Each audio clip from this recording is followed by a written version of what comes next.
Aitäh, härra eesistuja! Lugupeetud Kristen Michal, kolleegid, kõik need, kes vaatavad meid siin ekraani vahendusel! Tavaliselt mul ei ole paberit kaasas ja ma räägin peast. Aga kuna pea ei ole päris prügikast ja kõik statistika pähe ei mahu ja ka statistika uueneb pidevalt, siis ma võtsin kaasa paberi, kus on hulgaliselt numbreid. Ja ma natukene räägin nendest numbritest. Nimelt Statistikaameti andmetel 2025. aasta esimeses kvartalis oli Eestis 64 200 töötut, mis on viimase 12 aasta kõrgeim tase. Peamised andmed selle sama seisuga on pikaajalised töötud 16 000 inimest, see on siis aasta või kauem, töötud kuni 6 kuud 38 100 inimest. Miks ma seda rõhutan? Ma rõhutan seda sellepärast, et need ei ole sugugi asotsiaalid, nagu meil püütakse liberaalid ja reformierakondlikud liberaalid eriti püüavad ikka kogu aeg rääkida meil poetagustest ja pole midagi imestada, et lastele raha ei ole, kui raha maha juuakse ja nii edasi ja nii edasi. Ei ole. Ei ole. Suurem osa nendest inimestest on normaalsed inimesed. Väga palju on üksikemasid, väga palju on lahutatud inimesi, väga palju on laste pärast kaklevaid inimesi, nii et lapsed kannatavad kõige selle pärast, sellepärast et kes on see ülalpidaja, kes peab alimente maksma, kes ei pea alimente maksma ja nii edasi, nii edasi. Need igapäevased tragöödiad, mis aeg-ajalt jõuavad ka avalikkusesse, et see on väga masendav. See on väga masendav ja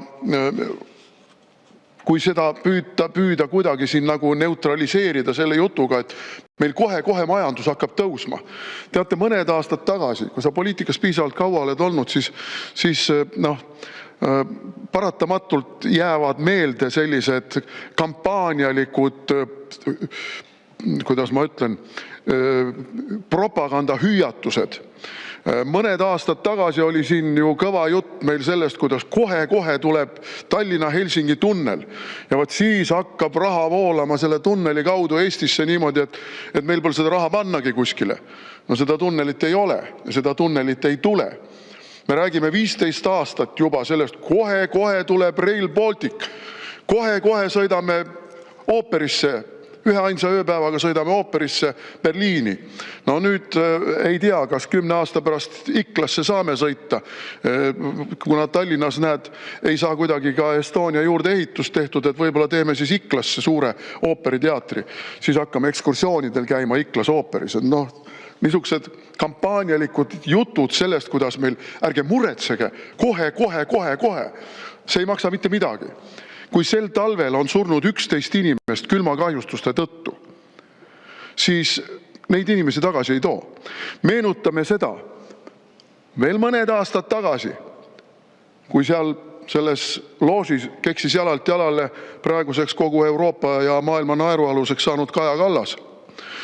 Kuidas meil on iga inimene nii tähtis, et kõik tuleb ära süstida, lapsed ja pensionärid ja töölkäijad ja mitte töölkäijad, kõik. Maskid ette ja süstima. Siis oli see paradiisi värava avamise niisugune võtmeasi. Algas sõda ja kadus koroona. Ei ole vaja enam kõiki ära süstida. Täna me kuulsime umbes samasuguseid jutte siin, et kohe hakkab majandusest asi ülesmäge minema. Aga tuleme ka statistika juurde tagasi. Meil on hinnanguliselt 10 000 – 18 000 noort, kes ei õpi, tööta ega osale aktiivselt ühiskonnaelus. Paljudel nendest, kes on juba jõudnud teatud vanusesse, ei ole ka haigekassa kindlustust. See on ka üks vaesuse märk. Haigekassa kindlustust, nüüd on ta tervisekassa, vabandust, ei ole ja see on väga suur probleem. See on krooniliste haiguste probleem, see on nakkushaiguste probleem ja see on üldse suur probleem nende inimeste elukvaliteedi seisukohast. Nii, paluks lisaaega. Absoluutses vaesuses mullu 44 400 inimest ehk 8000 inimest rohkem kui aasta varem. Ei vasta tõele kõik need jutud sellest, et see arv väheneb. Ei vähene. 8000 inimest rohkem kui aasta varem. Aga ma tahan ühel kategoorial veel peatuda. ja need on puuetega inimesed. Puuetega inimesi on Eestis, kas te teate, kui palju? 107 854 puudega inimest, see on siis 25. aasta lõpu seisuga.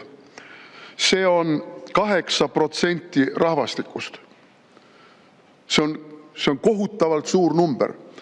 See räägib jällegi sellest, et meil on tegelikult väga tõsine probleem tervisekindlustusega, arstiabi kättesaadavusega, arstiabi regionaalse kättesaadavusega. 107 854 puudega inimest. Neist 9% sügava puudega, 47% raske ja 44% keskmise puudega. Ja nende hulgas on ka väga palju lapsi. Sünnikahjustustega lapsi, kaasasündinud puudega lapsi, mitmesugustel muudel põhjustel puude saanud lapsi.